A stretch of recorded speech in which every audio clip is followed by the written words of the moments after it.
Shalom semua. Shalom. Sekali lagi Shalom. Shalom. Satu hal yang sangat luar biasa diberikan kepada saya, sebuah kehormatan. Nah, Bapak Ibu, langsung saja kita buka firman Tuhan yang terambil dari Matius pasal 14, Matius pasal 14 ayat yang ke-22 sampai ayat yang ke-33.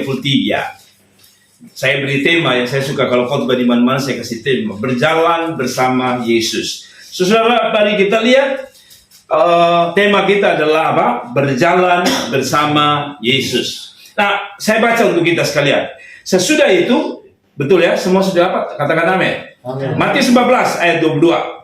Sesudah itu Yesus segera memerintahkan murid-muridnya naik ke perahu dan mendahuluinya ke seberang. Sementara itu ia menyuruh orang banyak itu pulang, betul ya? Dan setelah orang banyak itu disuruhnya pulang, Yesus naik ke atas bukit untuk apa? Berdoa seorang diri. Ketika hari sudah malam, ia sendirian di situ. Perahu murid-muridnya sudah beberapa mil jauhnya dari pantai dan diombang-ambingkan gelombang karena apa? Angin sakal. Kira-kira jam 3 malam, datanglah Yesus kepada mereka berjalan di atas air. Ketika murid-muridnya melihat dia berjalan di atas air, mereka terkejut dan berseru, "Itu hantu!" Lalu berteriak karena takut. Tetapi Yesus segera berkata kepada mereka, "Tenanglah, aku ini, jangan apa? Takut." Lalu Petrus berseru dan menjawab dia, "Tuhan, apabila engkau itu, suruhlah aku datang kepadamu apa? Berjalan di atas air." Kata Yesus, "Datanglah." Maka Petrus turun dari perahu dan berjalan di atas air mendapatkan Yesus. Tetapi ketika dirasanya tiupan angin, takutlah ia dan mulai tenggelam. Lalu apa? Berteriak, "Tuhan, tolonglah aku." Segera Yesus mengulurkan tangannya, memegang dia dan berkata, "Hai orang yang kurang percaya, mengapa engkau bimbang?" Lalu mereka naik ke perahu dan angin pun redalah dan orang yang ada di perahu menyembah dia. Katanya, "Sesungguhnya engkau anak Allah." Berjalan bersama Yesus. Ini masuk bulan ke berapa? 3 ya. Berarti kita masih punya 9 bulan di depan ya. Perjalanan kita 9 bulan ke depan ini benar-benar butuh Tuhan. Hari-hari ini, kata pemerintah, kita akan menghadapi sebuah era di 2023 ini akan mengalami sedikit krisis, di mana perekonomian kita akan berdampak luar biasa. Artinya tidak gampang di 2023. Orang berjalan bersama Yesus bukan tanpa tidak ada persoalan. Setiap kita akan berhadapan dengan yang namanya apa? Persoalan. Yang menarik, mari kita bahas ayat ini. Yang menarik, coba kita baca ulang ayat 22. Dan sesudah itu Yesus segera memerintahkan murid-murid naik ke perahu dan apa? Mendahuluinya. Garis bawahi kata mendahuluinya. Saudara perhatikan kata Yesus suruh apa? Mereka, siapa? Para murid untuk apa? Mendahului. Kalau yang namanya murid mendahului, Yesus ada di posisi mana? Belakang. Betul ya? Yesus ada di mana? Di belakang. Dan para murid yang di depan. Saudara, Petrus adalah seorang nelayan yang tentu sudah punya pengalaman untuk bawa perahu, betul ya? Dan waktu Yesus bilang, "Murid-murid, ayo pergi lebih dahulu." Kalau saya jadi murid-murid, saya akan bilang, "Sonde, beta sonde mau." Kalau Bapak sonde sama-sama koto, beta sonde mau. Karena ulang-ulang koto bisa bahaya di jalan. Tapi dasar Petrus sombong. Kalau ini orang Kupang, kalau ini betul saya rote ya. Kalau ini rote maka dia menggunakan kata ini TC, TAU, T gitu. Artinya kalau bukan beta dan siapa lagi. Jadi Petrus bilang, "Sudah, mari potong jalan." Ini Bapak tua ini, maksudnya Tuhan Yesus ini. Dia hanya tahu, dia sudah tahu perahu, sudah potong jalan. Dan Alkitab bilang, baru saja beberapa mil sudah ada gelombang. Betul ya? Sudah ada angin apa? Sakal. Saudara, saya coba cepat saja. Apa itu angin sakal? Angin sakal ini adalah angin yang paling ditakut. Saya belum pernah ke Israel, tapi saya baca sebuah komentar atau apa namanya terjemahan yang diterjemahkan bahwa itu sebenarnya adalah satu angin yang paling ditakuti para nelayan. Orang-orang yang menggunakan perahu pada waktu itu takut dengan ini angin sakal model ini.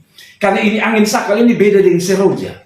Seroja kita menakutkan, tapi katanya ini lebih menakutkan. Ini angin besar luar biasa. Kalau seroja kemarin kita ingat ya, 1-2 hari sebelum seroja itu kan memang anginnya ngeri. Angin berbeda sedikit. Kita pun rumah sudah ditiup angin beberapa hari. Sehingga kalau dia seroja datang pun, kita sudah merasakan ada tanda-tanda angin mulai besar gitu. Rumah saya itu tiap hari bunyi sebelum seroja memuncak. Nah, angin ini adalah badai yang tidak pernah dihitung-hitung. Artinya gini, bisa saja waktu mereka jalan, itu aman. Tapi kalau dia muncul, itu paling ditakuti. Beda dengan kalau kita lihat kita punya iklim di NTT, ya kan? Kita tahu bulan berapa, tidak boleh nyeberang ke Sabu, Rote. Itu sudah tahu jelas, betul ya? Tapi ini tidak bisa. Kapan saja dia datang. Kalau bulan tertentu, kalau saya mau pelayanan ke Rote, saya sering tanya, musim angin bulan apa? Saya tahu, dan saya tidak akan pergi misalnya bulan angin. Tetapi ini tidak. Dia datang begitu tiba-tiba. Nah, saya mau bawa. Mereka baru saja jalan tanpa Yesus. Begitu ya, kalau kita lihat ini tanpa Yesus. Apa yang terjadi tanpa Yesus? Dan mengapa harus dengan Yesus? Satu, mari kita mulai bahas. Satu, karena manusia tidak bisa menghadapi apa yang disebut dengan badai hidup. Dengar baik-baik. Ini badai saja orang takut. Padahal ini badai tidak lebih dari 1 hari. Jadi kalau dia datang memang dia hitung jam saja seperti gempa. Tapi itu bikin orang bisa tenggelam dan mati. Hanya hitungan jam.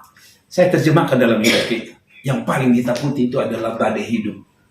Kalau gelombang tadi saya sudah bilang, 3 ketong batal berangkat, betul ya? Kalau ada gelombang, badai datang, stop, ketong untuk seberangkat. Tapi badai hidup itu, lu mau tidur kah? Lu mau bangun kah? Itu badai seolah-olah ikut ke tiap hidup. Persoalan ini terlalu luar biasa. Ya, siapa yang tidak punya persoalan di dunia ini? Coba saya tanya. Setiap kita punya persoalan yang saya gambarkan sebagai apa? Badai hidup. Saudara baru lihat itu apa? Negara apa yang sekarang lagi kena gempa nih?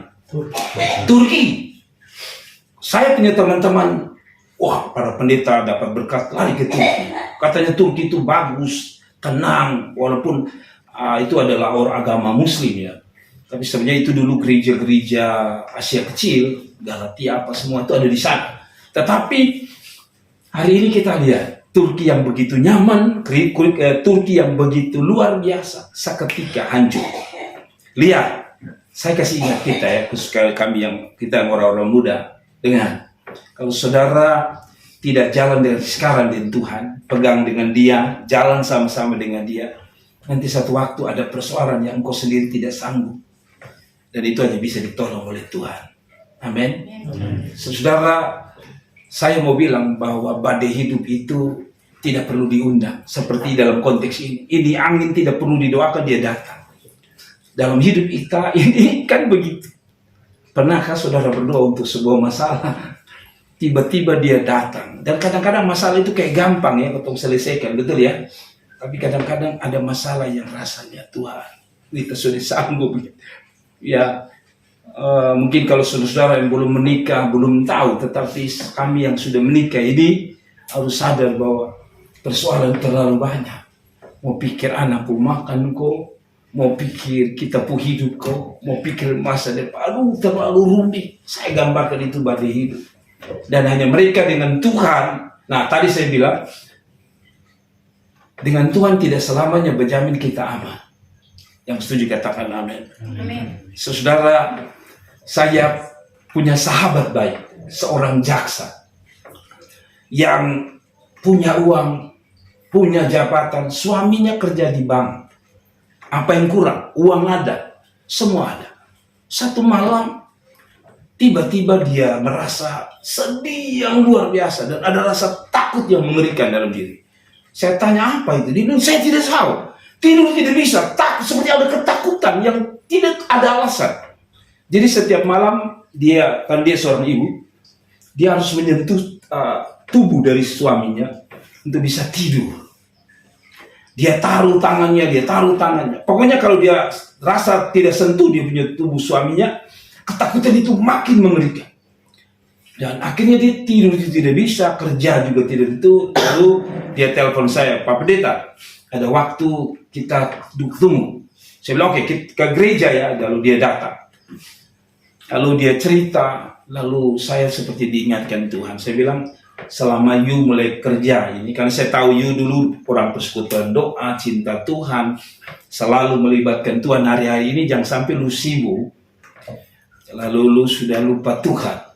Lalu dia bilang, betul sekali Bapak, Beta sekarang mulai sidang pagi, kadang-kadang sampai tengah malam. Suami juga gitu, kadang-kadang ketong ada lengah dengan menyertakan Tuhan di dalam doa. Biar sudahlah, kembali dan minta ampun sama Tuhan.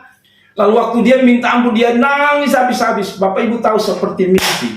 Pulang dia tidur sampai hari ini, dan sekarang puji Tuhan saya bilang kembali. You pernah ditugaskan untuk ketua persekutuan doa, dan dia kembali melayani, melibatkan Tuhan. Saudara, badai hidup ini tidak gampang. Yang bisa tolong kita adalah Tuhan. Saudara, jangan pernah rasa menyesal ikut Tuhan. Dari masih muda sampai hari ini, puji Tuhan, belum pernah mundur dari Tuhan. Dan saya telah melihat pertolongan luar biasa dalam hidup saya.